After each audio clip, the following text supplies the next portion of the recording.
జిల్లాలోని cinema theatre యాజమాన్యాలతో శుక్రవారం నిర్వహించిన సమావేశంలో జాయింట్ కలెక్టర్ లైసెన్సింగ్ అథారిటీ పలు కీలక సూచనలు చేశారు. రాష్ట్రంలోని డిజిటల్ సినిమా స్క్రీన్ల వివరాలు, థియేటర్ల నమోదు, ఎన్ఓసీల జారీ, పెండింగ్ పరిపాలన రుసుములు తదితర అంశాలపై సమీక్ష నిర్వహించారు. తిరుపతి జిల్లాలో మొత్తం 32 సినిమా థియేటర్లు ఉండగా వాటిలో యూఎఫ్ఓ ప్లాట్ఫామ్లో 15 సింగిల్ స్క్రీన్లు, 5 మల్టీప్లెక్స్ స్క్రీన్లు కలిపి 20 స్క్రీన్లు, క్యూబ్ ప్లాట్ఫామ్లో 8 సింగిల్ స్క్రీన్లు, 3 మల్టీప్లెక్స్ స్క్రీన్లు కలిపి 11 స్క్రీన్లు పనిచేస్తున్నాయని తెలిపారు. మొత్తం 31 డిజిటల్ సినిమా స్క్రీన్లు ఈ 2 ప్లాట్ఫామ్ల ద్వారా కార్యకలాపాలు నిర్వహిస్తున్నట్లు వెల్లడించారు.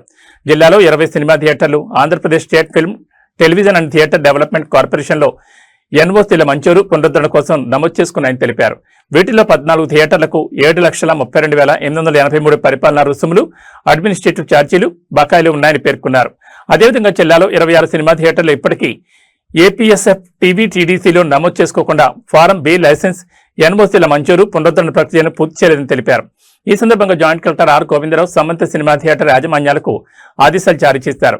పెండింగ్ లో ఉన్న పరిపాలన రుసుములను తక్షణమే చెల్లించాలని, ఏపీఎస్ఎఫ్ టీవీటీడీసీలో నమోదు చేసుకుని ఎన్ఓసీల మంజూరు లేదా పునరుద్ధరణ ప్రక్రియను ఎలాంటి జాప్యం లేకుండా పూర్తి చేయాలని, సినిమా థియేటర్ యాజమాన్యాలు సంబంధిత శాఖల నిబంధనలు తప్పనిసరిగా పాటిస్తూ అవసరమైన అన్ని లైసెన్సులు పొందాలని సూచించారు.